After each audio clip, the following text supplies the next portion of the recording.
Multiple integrals का ये 9th video है और change of order of integration का दूसरा वीडियो है। Change of order of integration की ट्रेनिंग जारी है। जहाँ तक आप सीखे थे पिछले वीडियो में, अब और सीखिए। Example 26, to change the order of integration, to change the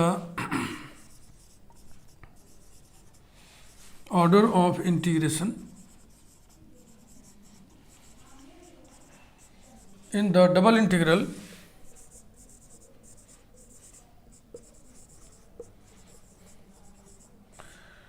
integral 0 to a cos alpha integral x tan alpha to under root a square minus x square f of x y dx dy। ठीक, तो पिछले video में आपको जैसी training दिए थे बिल्कुल उसी ट्रैक पर हम चलेंगे। सबसे पहले बाउंड्रीज के इक्वेशंस लिखिए और उसको ज्योमेट्रिकली आइडेंटिफाई करिए। पहला स्टेप ये होता है। दूसरा स्टेप आइडेंटिफाइड बाउंड्रीज की मदद से रीजन को लोकेट करिए। तीसरा स्टेप स्ट्रिप लेकर के लिमिट्स लिखिए। चौथा स्टेप इवेल्युएट करिए। नहीं, इवेल्युएट नहीं करना है। अगर इवेल्युएट करना होता तो इवेल्युएट भी कर लेते, चूंकि यहां पे कुछ दिया नहीं हुआ ना, तो फंक्शन लिख दिया गया जनरल, तो इवेल्युएशन की बात ही नहीं है। आई इक्वल टू दिया हुआ integral 0 to a cos alpha x tan alpha to under root a square minus x square f of x y dx dy।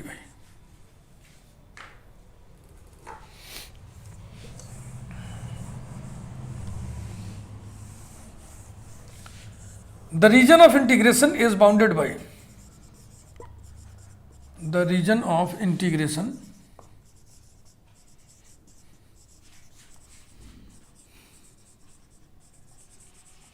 is bounded by x की लिमिट ये है, y की लिमिट ये है।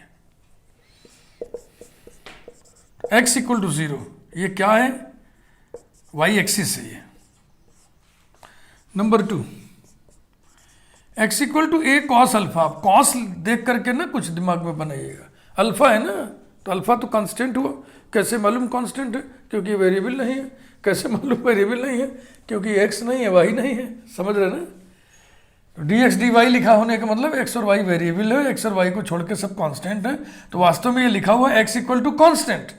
x equal to constant, y axis के parallel एक line होती है, line parallel to y axis. कितनी दूरी पर? a cos अल्फा दूरी पर। a cos अल्फा की वैल्यू कितनी होगी? लेस देन और इक्वल टू 1। हाँ, यहीं पर हम लिखना चाह रहे हैं।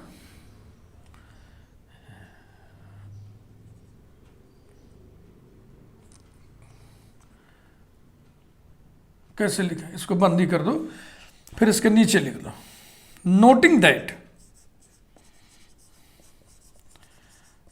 That a cos alpha is less than और equal to a because cos alpha is less than और इक्वल टू 1। यानी a cos अल्फा a से कम होगा। बराबर कब होगा? जब अल्फा 0 होगा, तब ना cos अल्फा 1 होगा। तो इसलिए हम बराबरी हटा ही दे रहे हैं, लेस देन a। और तीसरी बाउंड्री आइए देखें,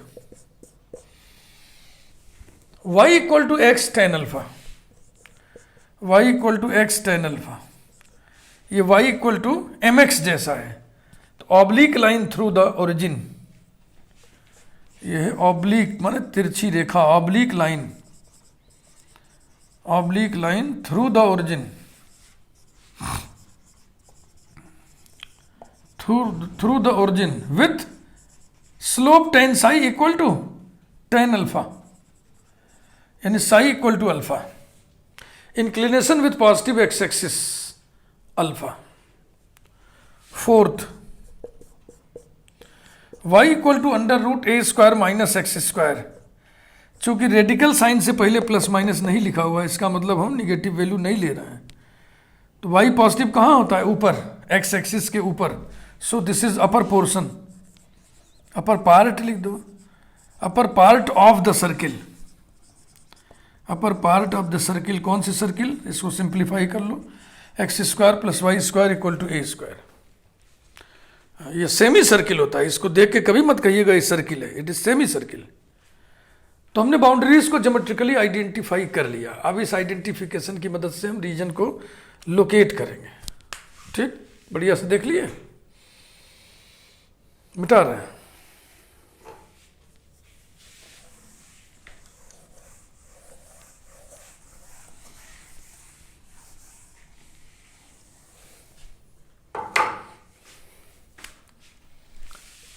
The region of integration is,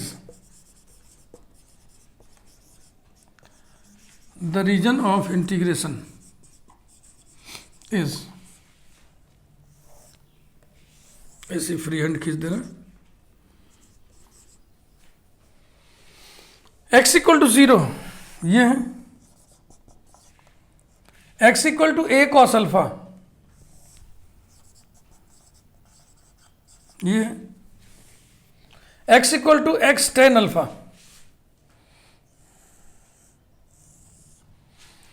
ये लाइन है, x नहीं है, y equal to x tan alpha, y equal to x tan alpha.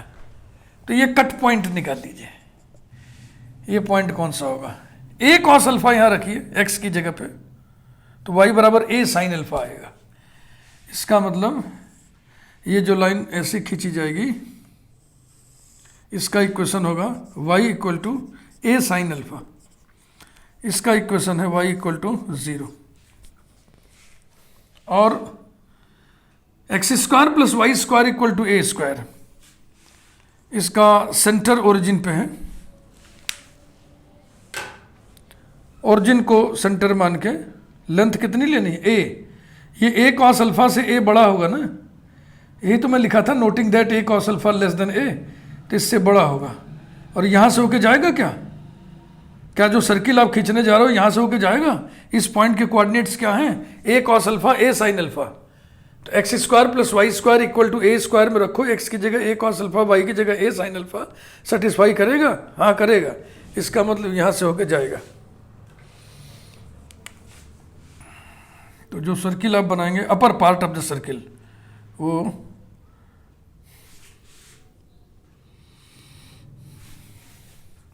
A sine alpha भी ए से कम होगा।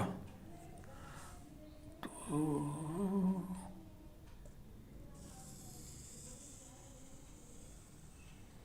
ये सेमी सर्किल हमने बनाया, बस पूरी सर्किल नहीं खींच रहा, नीचे वाला नहीं खींच रहा, सेमी सर्किल ही तो बनाना है, अपर पार्ट बना दिया हमने। अब region x equal to 0, x equal to a cos alpha, x equal to 0, x equal to a cos alpha. x equal to 0 के दाहिने, x equal to a cos alpha के बाएं, यानी इसी स्लिट में हमारा रीजन ऑफ इंटीग्रेशन है। पहली पहचान तो हमने ये कर ली। फिर y की लोअर लिमिट के ऊपर होगा, y की अपर लिमिट के नीचे होगा, माने इस लाइन के ऊपर होगा, सर्किल के नीचे होगा, इस लाइन के ऊपर होगा और सर्किल के नीचे होगा, इसके बीच में, इस लाइन के ऊपर और सर्किल के नीचे। समझ में आ रहा कौन सा है हिस्सा है? इस लाइन के ऊपर और सर्किल के नीचे और इन दोनों के बीच में। This is the region of integration. Region of integration हमने आइडेंटिफाई कर लिया, लोकेट कर दिया। इसके बाद हम ऑर्डर बदलते हुए लिमिट्स लिखेंगे।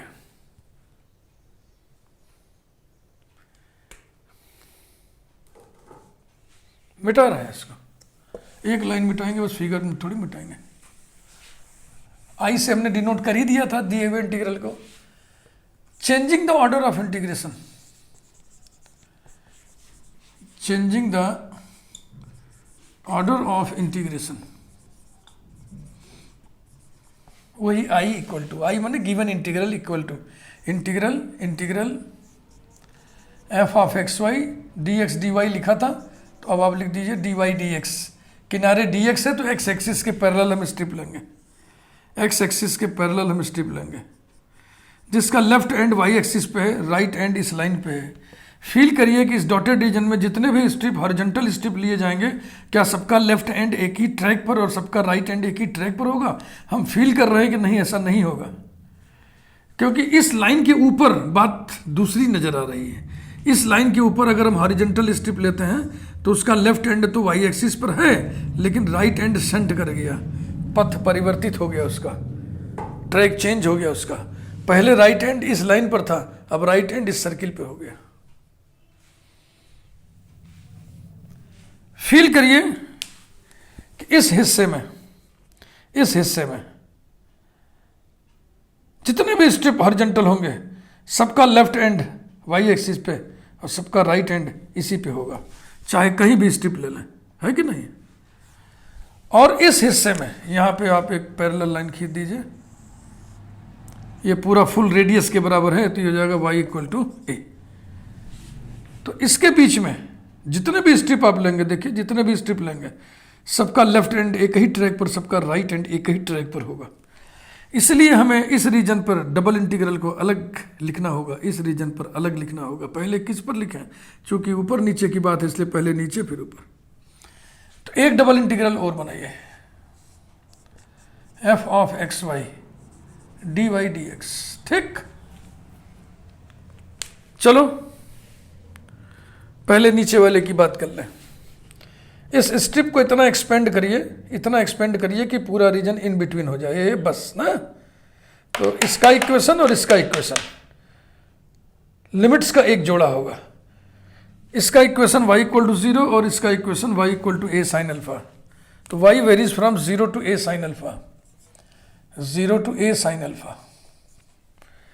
लेफ्ट एंड जिस पर स्थित है उस पर x का मान, राइट एंड जिस पर स्थित है उस पर x का मान। राइट एंड इस लाइन पर स्थित है, इस लाइन पर x बराबर कितना होगा? y अपान tan अल्फा, यानी y cot alpha, y cot alpha हो गया। अब आइए ऊपर स्ट्रिप को इतना तानिए, इतना फैलाइए, इतना एक्सपेंड करिए, पूरा रीजन इन बिटवीन हो जाए इतना। इसका इक्वेशन आप बाउंड्रीज लिखते हैं भैया लिमिट के नाम पर। तो इन दोनों का इक्वेशन क्या है? a sine alpha to a sine alpha to a। Left end जिस पर स्थित है उस पर x की वैल्यू, राइट एंड जिस पर स्थित है उस पर x की वैल्यू। राइट एंड किस पर स्थित है? सर्किल पर। और ये सर्किल कौन सा है? X square plus y square equal to a square का पोर्शन है। राइट एंड जिस पोर्शन पर स्थित है वो पोर्शन वाई एक्सिस के दाहिने है। वाई एक्सिस के दाहिने एक्स हमेशा पॉजिटिव होता है, तो एक्स की पॉजिटिव वैल्यू कितनी आएगी? ये आएगी under root a square minus y square. हो गया, this is the complete solution. 0 to a sine alpha, 0 to y cot alpha, a sine alpha to a, 0 to under root. Yes, this is the correct answer. खूब बढ़िया से समझ लिए कि नहीं आप? मैं बस एक ही ट्रैक पर एक ही जैसी भाषा बोलते हुए लिखते हुए आपको ट्रेनिंग दे रहा हूं, ताकि आप आसानी से सब चीज सीख सकें। लिमिट कैसे लिखते हैं हम देखते हैं। यहां पर एक किस क्रम में लिखा है? डी वाई डी एक्स है, किनारे डी एक्स है, तो जो किनारे रहता है x, तो x एक्सिस के पैरेलल हम स्ट्रिप लेते हैं। फिर हम फील करते हैं कि इस रीजन में जितनी भी स्ट्रिप बन सकती है, जैसे आप ये फील करना होगा, हम कितना भी पतला पतला बनाएंगे, लेकिन बहुत बनाएंगे, 10 बनाएंगे, 12 बनाएंगे, जितने भी स्ट्रिप बनेंगे सबका लेफ्ट एंड एक ही ट्रैक पर और सबका राइट एंड एक ही ट्रैक पर होना चाहिए। ये फील कर लीजिए, है कि नहीं ऐसी बात? हर स्ट्रिप का लेफ्ट एंड वाई एक्सिस पे पड़ रहा है, हर स्ट्रिप का right end y equal to x tan alpha line पे पड़ रहा है। लेकिन जैसे ही इस पॉइंट से हम इस लाइन से ऊपर आ रहे हैं, तब स्ट्रिप का लेफ्ट एंड तो वाई एक्सिस पर है, लेकिन स्ट्रिप का राइट एंड शंट कर जा रहा है, उसका ट्रैक चेंज हो जा रहा है। अब वो इस लाइन पर ना हो करके सर्किल पे हो जा रहा है। तो जिस पॉइंट के ऊपर नीचे ये घटना घटती है उसको पॉइंट शंटिंग पॉइंट कहते हैं, point of shunting. Point of shunting से हर स्ट्रिप के पैरेलल लाइन खींच करके पूरे रीजन को 2 भागों में बांट देते हैं और दोनों रीजन के लिए अलग अलग डबल इंटीग्रल लिखते हैं। ये इसका तरीका है। आइए हम अगला एग्जाम्पल उठाएं।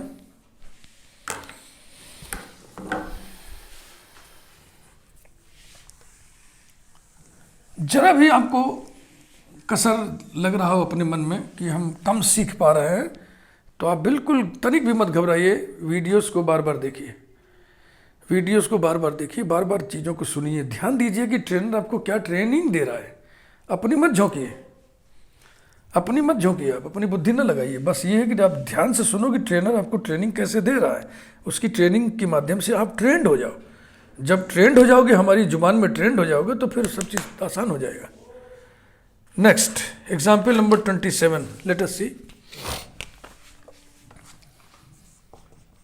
छोटे छोटे वीडियोस हम बना रहे हैं इसीलिए कि आप इत्मीनान से सीख सकें, किसी वीडियो में लोड नहीं डाल रहा हूं।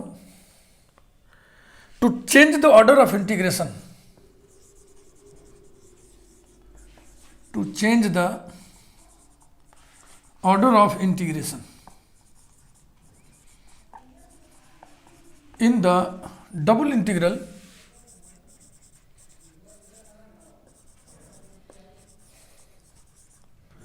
integral 0 to pi by 2 integral 0 to 2a cos theta f of r theta d theta dr। अब ये डबल इंटीग्रल पोलर सिस्टम का है। पोलर के डबल इंटीग्रल का कंसेप्ट, उसकी ट्रेनिंग अलग किस्म की होती है।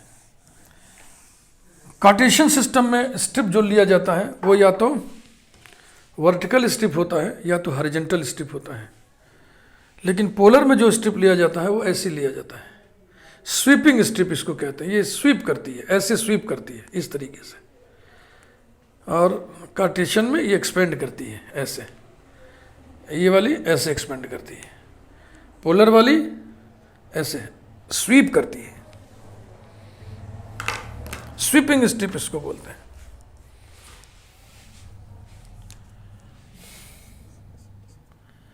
Given integral is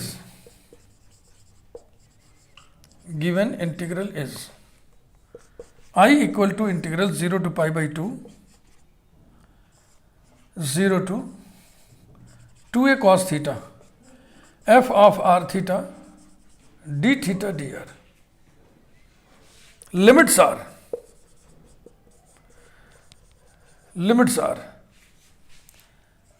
theta equal to 0,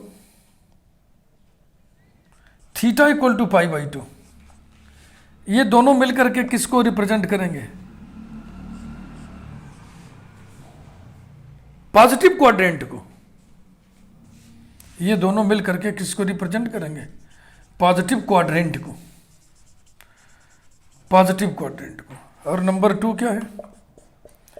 r equal to 0, r equal to 2a cos theta. Polar system को ध्यान में रखिए, r की लिमिट हमेशा 0 होती है, क्योंकि पोलर स्ट्रिप का सिरा वहाँ पे फिक्स्ड होता है और दूसरा सिरा एक्सट्रीमिटी मूव करता है। किस पर मूव कर रहा है? इस पर। ये कौन है? सर्किल है।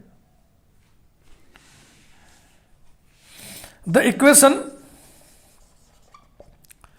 r equal to 2a cos theta represents the circle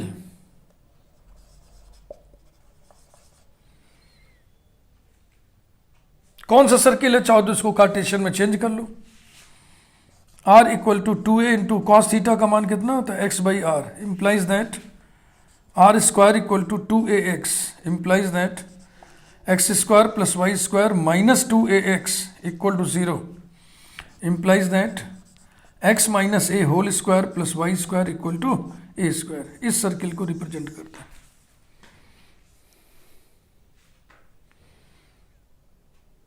दिए हुए इंटीग्रल के लिए हम रीजन खींच रहे हैं। खूब अच्छी तरीके से बात को आप समझ लीजिए। The region of integration, the region of integration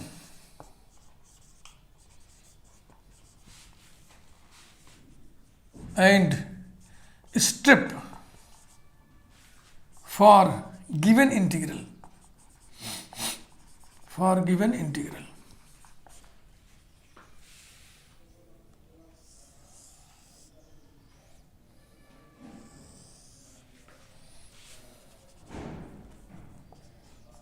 initial line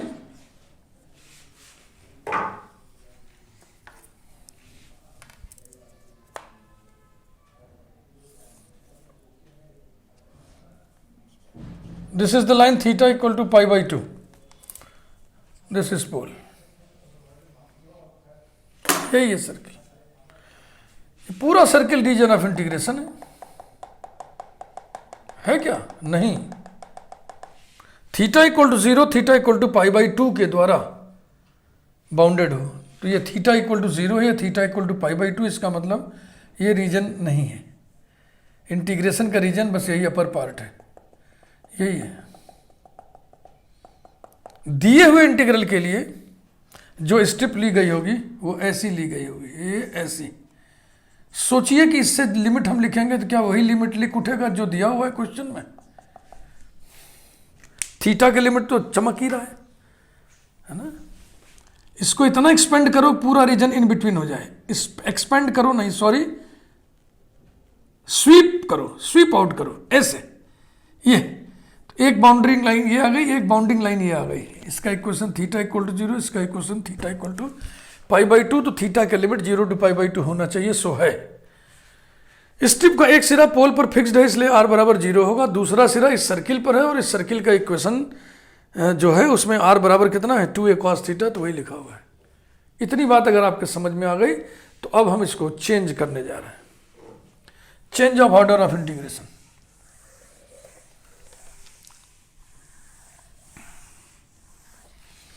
theta इस तरह से लिमिट दे रहा है, ये थीटा ये फिक्स्ड है, ये थीटा की लिमिट फिक्स्ड हो गई. आर फिक्स्ड नहीं है. आर क्यों नहीं फिक्स्ड है? क्योंकि जब इस स्ट्रिप को ऐसे मूव कराओगे, ऐसी ऐसी तमाम स्ट्रिप लोगे, देखो ध्यान से.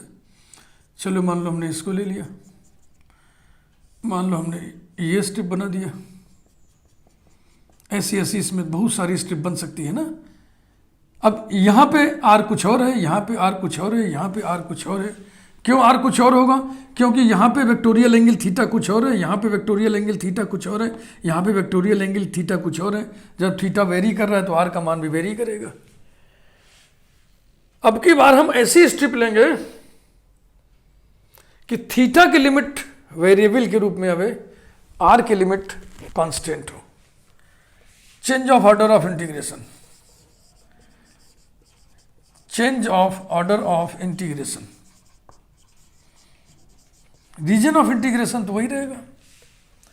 तो एक बार फिर से हम रीजन ऑफ इंटीग्रेशन बना दे रहे हैं.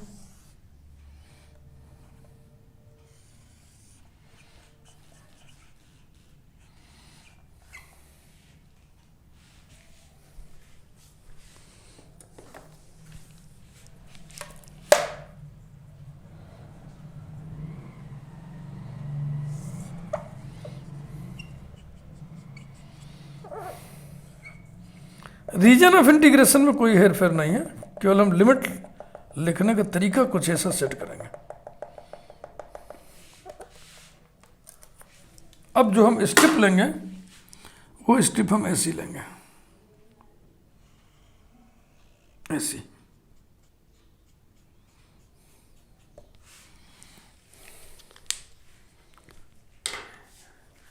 इसको आप यूं समझिए, ऐसी स्ट्रिप है. अब इसको आप इतना एक्सपेंड करिए कि पूरा रीजन इन बिटवीन आ जाए, तो ये सिरा खींच के यहां तक आएगा और ये सिरा खींच के यहां तक जाएगा. कहने का मतलब ये है कि ये वाला जो सिरा है ये खींच करके यहां तक आएगा, नहीं ये से, और ये वाला सिरा खींच करके यहां तक आएगा, ऐसे. ठीक ना. तो अब यहां पर आर कितना होगा, आर इक्वल टू 0, और यहाँ पे आर कितना होगा, आर इक्वल टू ये पूरा, ये सेंटर था ना, सेंटर था, रेडियस कितना था, ए इधर ए, डायमीटर हो गया 2a. तो आर की लिमिट देखो कांस्टेंट लिमिट आ गई, r varies from 0 to 2a. We take strip in such a way that limits of R will be constants, while those of theta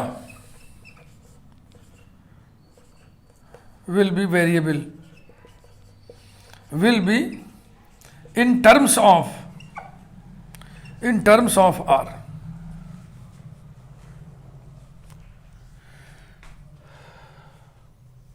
I equal to integral f of r theta, d theta d r लिखा था ना, D theta d r लिखा था, तो हम लेंगे D R D theta, और step इस तरीके से ली गई है। आर के लिमिट आर है, फिर थीटा है, तो आर के लिमिट आप क्लियर देख रहे हैं, 0 to 2 है। अब इसके दो एंड्स हैं, lower and upper and. Lower and जिस पर स्थित है उस पर थीटा का मान, लोअर एंड इनिशियल लाइन पर स्थित है, इनिशियल लाइन पर थीटा कहीं भी यहाँ कहीं भी 0 होगा। और अपर एंड इस सर्किल पर स्थित है, इस सर्किल पर थीटा का मान, इस सर्किल पर r equal to a cos 2 theta है, a cos थीटा है, 2 थीटा, 2a cos थीटा है, 2a cos थीटा। तो थीटा बराबर कितना होगा, r/2a का cos इनवर्स, ये हो गया cos इनवर्स r/2a, हो गया, ऑर्डर चेंज हो गया।